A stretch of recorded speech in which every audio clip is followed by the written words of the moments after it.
9절에 있는 말씀, 지키면 살게 되는 율법의 말씀이라고 하는 이 말씀의 뜻이 무엇일까요? 주의할 점이 좀 있습니다. 왜냐하면 전 역사를 통해서 율법을 지켜서 산 사람은 한 사람도 없습니다. 앞으로도 예수님 재림할 때까지 율법을 지켜서 살 사람은 한 사람도 없을 것입니다. 성경이 그렇게 주장하지 않습니까? 예수 그리스도 외에는, 하나님의 아들이신 그분 외에는 아무도 율법을 지킬 수 있는 사람이 없습니다. 그런데 지금 하나님께서는 지키기만 하면 살게 되는, 생명을 얻게 되는 율법의 말씀을 주셨다고 레위인들이 고백을 하고 있습니다. 여러분, 이 고백의 의미가 뭘까요? 다 지킬 수도 없는데, 앞으로도 지킬 사람이 없는데 이런 고백을 하는 것이 무슨 의미가 있겠습니까? 여러분, 하나님께서 우리에게 율법을 주신 것은 그 율법을 지켜서 살라고 주신 게 아닙니다. 못 지킬 걸 뻔히 아시기 때문입니다. 하나님이 율법을 주신 것은 세 가지 정도 율법의 목적을 우리가 생각할 수 있습니다. 우선에 이건 해라, 이건 하지 말라 이렇게 가르치는 그 말씀은 우리의 삶의 방향을 말씀하는 겁니다. 그래서 율법을 잘 들여다보면 내가 이렇게 걸어가야 하는구나, 이 길은 가지 말아야 하는구나, 우리의 삶의 방향을 결정할 수 있습니다. 두 번째는 율법의 중요한 기능은 죄가 뭔지를 알려주는 겁니다. 살인하지 말라. 아니, 내 가족에게 해를 입혔으면 해를 입힌 그 사람뿐 아니라 그 사람의 가족들까지도 몽땅 다 죽여 없애도 분이 안 풀리는데 살인을 하지 말라? 어떤 경우에도 무조건 살인하지 말라? 많은 사람들이 그 당시에 하나님의 말씀 앞에서 그런 태도를 가지고 있었습니다. 그러나 하나님께서는 사람을 지으신 분이 하나님이시고 그 사람의 생명을 탈취할 수 있는 분도 하나님이시지 다른 인간이 생명에 손을 대는 것은 안 된다. 이 살인을 하는 것은 죄라는 것을 깨우쳐 주신 것입니다. 율법의 기능 중에서 율법을 통해서 이게 죄고 이건 죄가 아니구나 하는 것을 우리에게 분별하게 해주시는 기능이 아주 중요한 기능입니다. 그리고 율법의 또 한 가지 기능은 대문 빗장 기능이라고들 표현합니다마는 뭐가 죄인지 그리고 그 죄의 결과가 얼마나 참혹한지를 성경이 설명하는 말씀을 들으면서 우리가 대문을 닫아서 빗장을 질러 놓으면 이 문이 잘 열리지 않는 것처럼 말입니다. 죄를 억제하는 능력이 율법을 배우는 사람에게 생긴다는 것입니다. 그러면 하나님이 우리에게 율법을 주셨는데 그 율법을 지키면 산다고 했는데 아무도 지킨 사람이 없고 지킬 사람도 없다면 도대체 산다는 말은 무슨 말인가? 여러분, 이 율법 속에 해라 하지 말라만 들어있는 게 아닙니다. 모세오경을 보통 우리가 율법이라고 얘기합니다. 넓게는 구약 전체를 율법이라고도 말합니다마는 이 모세오경을 가지고 생각해 보십시오. 맨 처음에 하나님이 창세기, 출애굽기, 레위기, 민수기, 신명기 5권의 책을 주어서 이스라엘 공동체가 출범하게 됐습니다. 이 법을 가지고 예배도 드리고 이 법을 가지고 이웃 간의 문제도 해결을 하고 이 법을 가지고 어떻게 제사도 드리는지를 하나님이 가르쳤습니다. 그런데 못 지킬 걸 하나님이 알고 계셨습니다. 못 지키면 다 죽어야 하는 겁니다. 하나님이 주신 말씀대로 살지 못하면 다 죽는 게 율법이 우리에게 가르치는 겁니다. 그러나 하나님께서는 우리를 그렇게 죽이려고 하지 않으셨습니다. 그래서 주신 율법의 핵심 중에 하나가 뭡니까? 성막제도요, 제사제도입니다. 내가 죄를 지었습니다. 그러면 하나님께서 어떻게 하라고 합니까?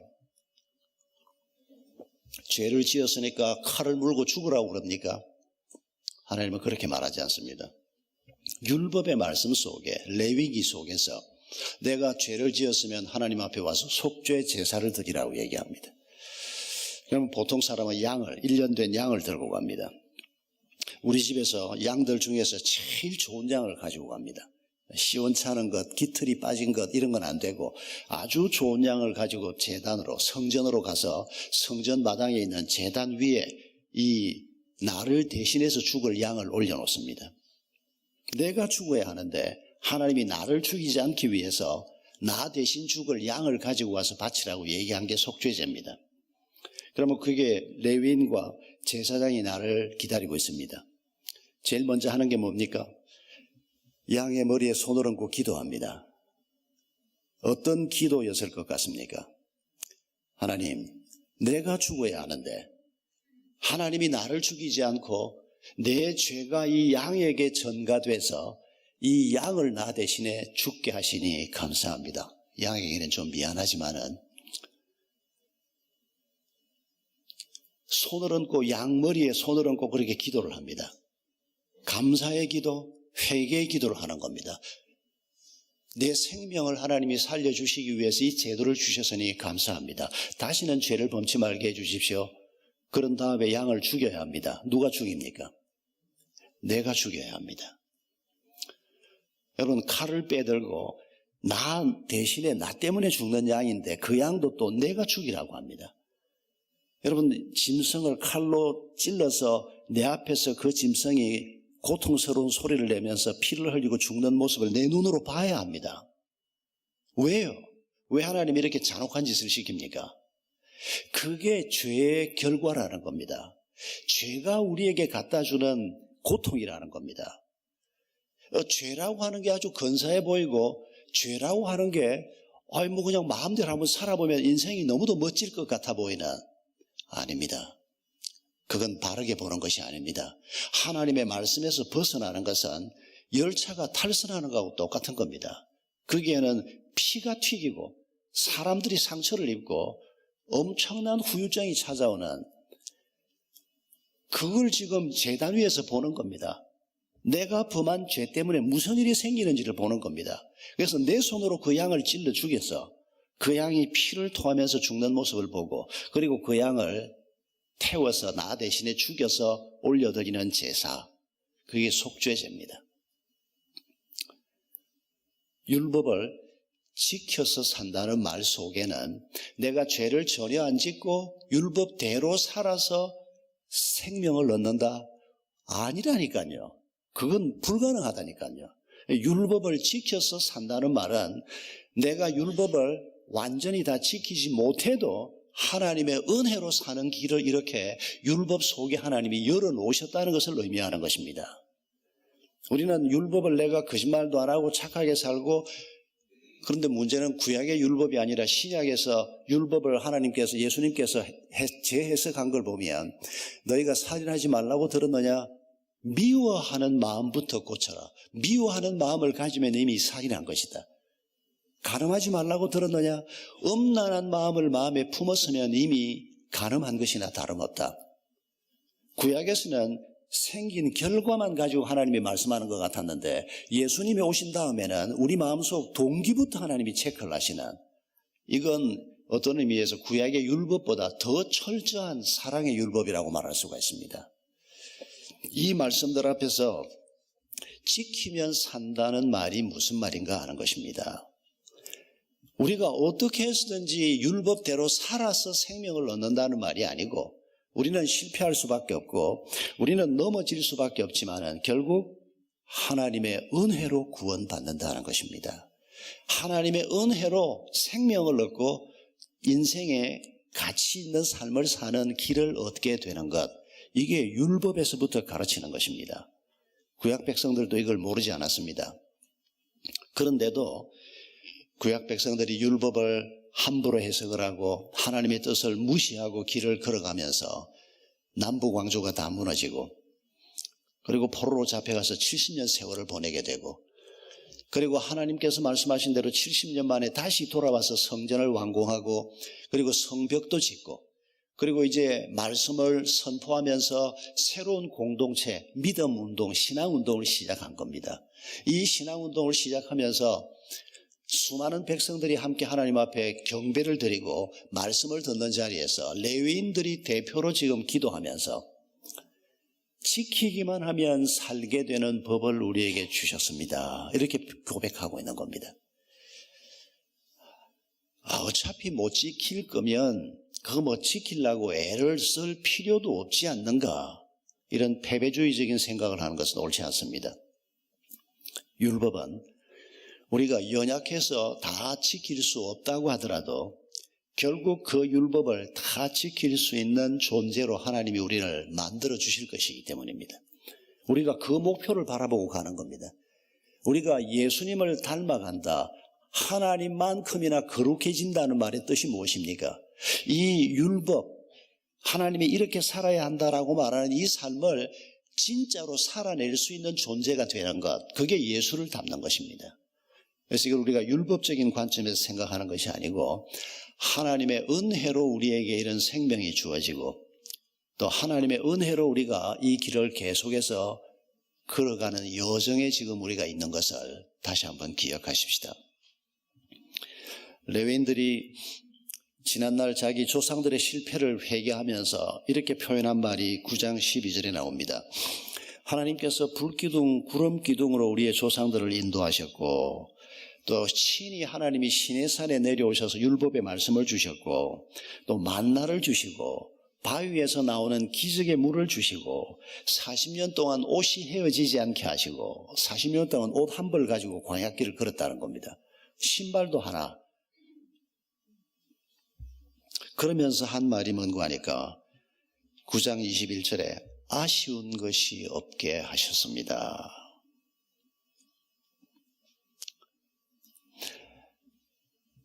여러분, 이 얘기를 놓고 한번 우리 자신의 마음을 한번 잘 비추어 보십시다.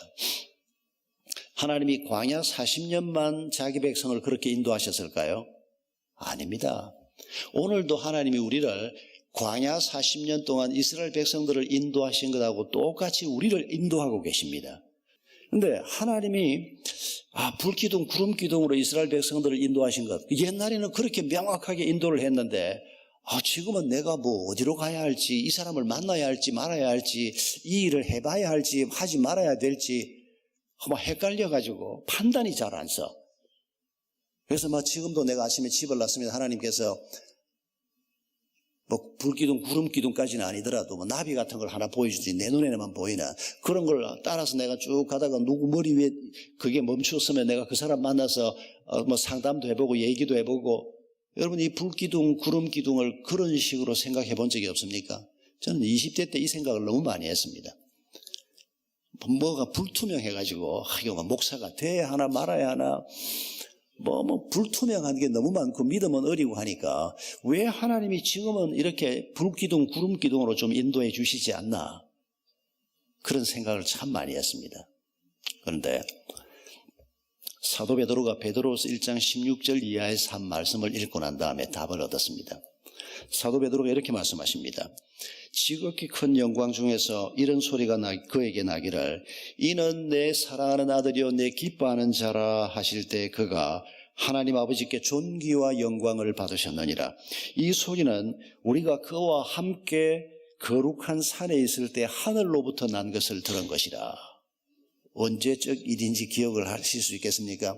예수님이 십자가에 달려 돌아가시기 직전에 저 북쪽에서 변화산에서 모세와 엘리야를 만나서 예수님하고 세 분이 영광스럽게 변화되는 모습을 베드로가 직접 자기 눈으로 보았습니다.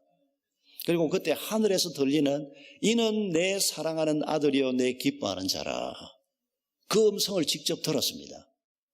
얼마나 놀라웠겠습니까?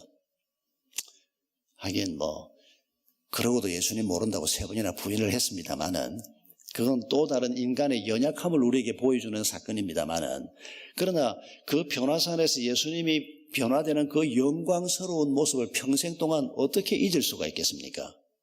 그런데 베드로가 이렇게 말하는 걸 기억하십시오.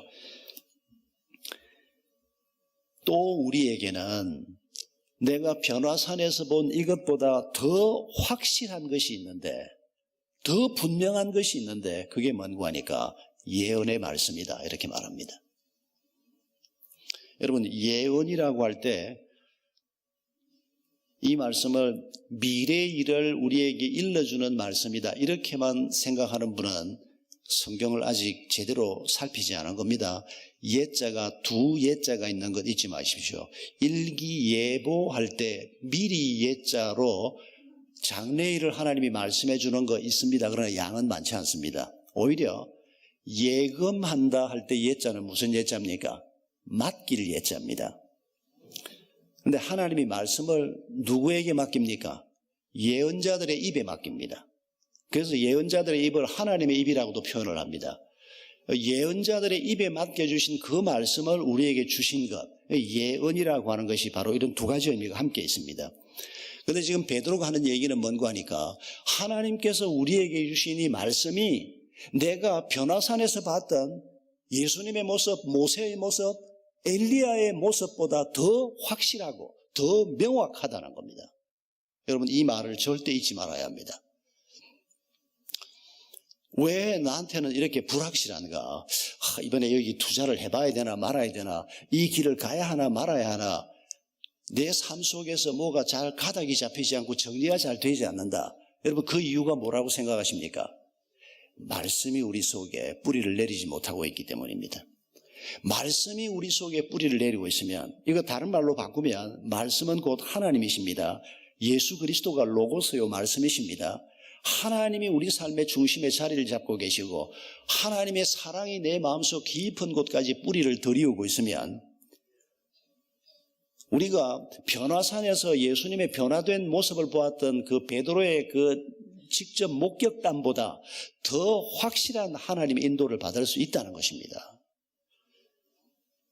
그런데 우리가 말씀에 대해서 열정을 갖지 못하고 막 바쁘다고 그냥 큐티도 못하고 말씀 집회가 있어도 와서 그 말씀을 좀 더 깊이 사모하는 이런 마음을 흘려 보내버리고 말씀을 제대로 듣지도 못하고 이렇게 살다 보니까 우리 눈앞에 안개가 낀 것처럼 희미한 겁니다. 이거 도대체 어떻게 해야 되나 매일 그냥 고심만 하지 길을 보지를 못하는 것입니다.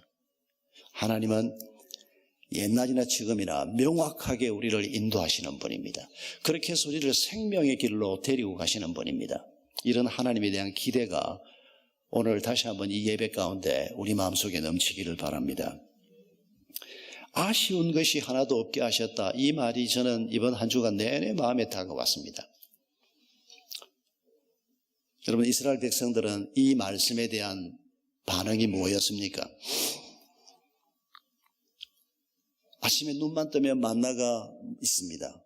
뭐 농사를 지을 필요도 없고 그냥 가서 그 만나를 떠가지고 와서 먹기만 하면 되는데 처음에는 얼마나 감격했겠습니까? 먹을 것도 제대로 없는 그 광야를 40년을 가는데 하나님께서 그 만나를 아침마다 딱 먹을 만큼만 가져가서 뭐 저축해서 들고 다닐 필요도 없고 이 기가 막힌 기적의 음식인데 근데 시간이 좀 지나니까 어떻게 변합니까? 맛이 없다는 겁니다. 왜 맨날 메뉴가 똑같다는 겁니다. 하나님이 왜 좀 그렇게 안 하셨나 저도 그런 생각한 적이 있습니다. 이왕이면 월요일은 요런 맛, 화요일은 요런 맛, 아니면 40년 내내 맛을 바꾸어가지고 그냥. 근데 그래도 결과는 마찬가지였을 겁니다. 답은 어디에 있습니까? 하나님이 주신 그 기적의 음식을 먹는데 그렇게 감격하고 먹었는데 먹다 보니까 왜 하나님은 메뉴가 맨날 이렇게 단조로워? 여러분, 이건 그 음식의 문제가 아니고 음식을 먹는 우리의 문제라는 것을 느끼겠습니까? 하나님은 자족하는 법을 배우라고 우리에게 말합니다. 내게 주어진 것들로 감사하는 법을 배우는 겁니다.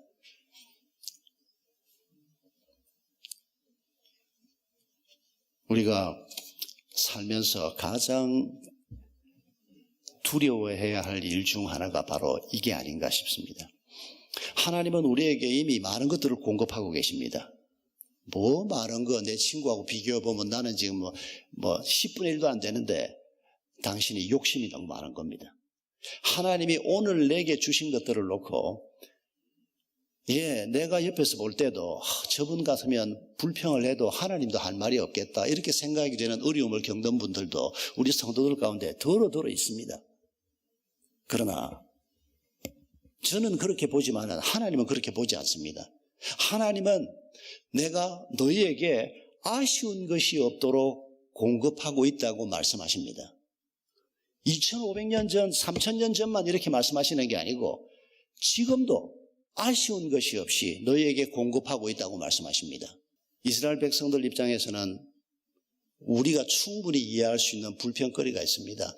왜 40년 동안 옷을 한 벌밖에 안 줬냐? 그것도 마음만 먹으시면 일주일에 하나쯤씩 아니 막 2, 3일에 하나씩 갈아입힐 수 있지 않습니까? 근데 하나님이 그렇게 하지 않고 40년 동안 한 벌로 지내게 했습니다. 그게 하나님의 방법이었습니다.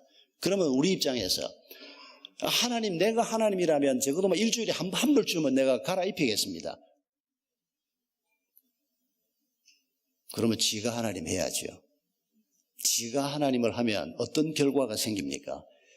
죽음의 길이라는 겁니다. 파멸의 길이라고 말씀하는 겁니다. 우리가 할 일은 뭐라는 겁니까? 하나님이 행하시는 모든 일 앞에서 그게 어떤 것이든 간에 아쉬운 것이 없이 공급하는 그 하나님을 기억하고 하나님의 은혜를 기억하고 자족하면서 감사하면서 이 길을 걸어가는 것, 그게 하나님께서 우리에게 던지시는 메시지라는 것입니다.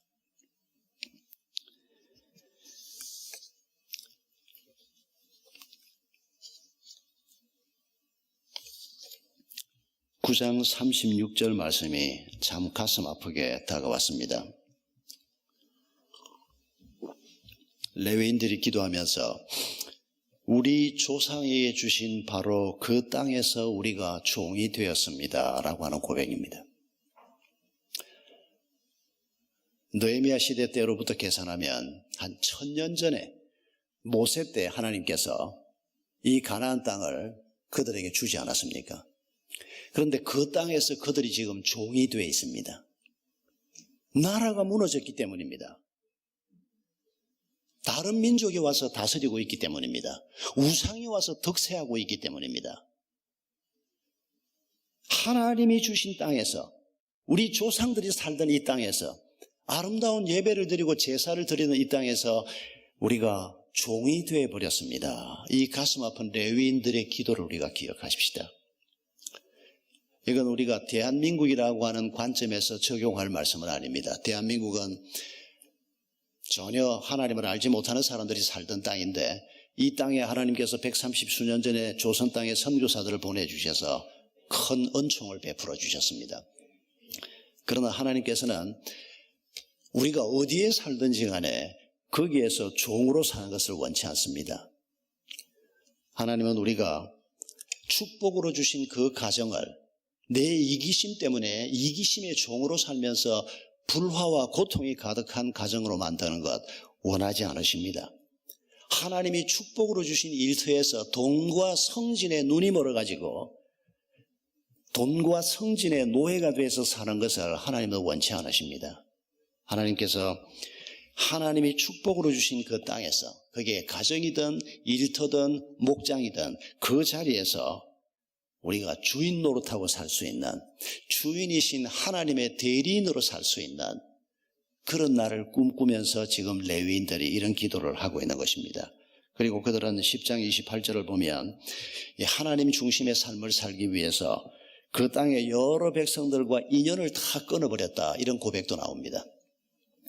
이런 말씀을 오해하셔서 내가 예수를 잘 믿으려고 하면 예수 안 믿는 사람들하고의 관계를 다 끊어야 되는구나, 이렇게 생각을 너무 간단하게 하시면 그건 오해하는 겁니다.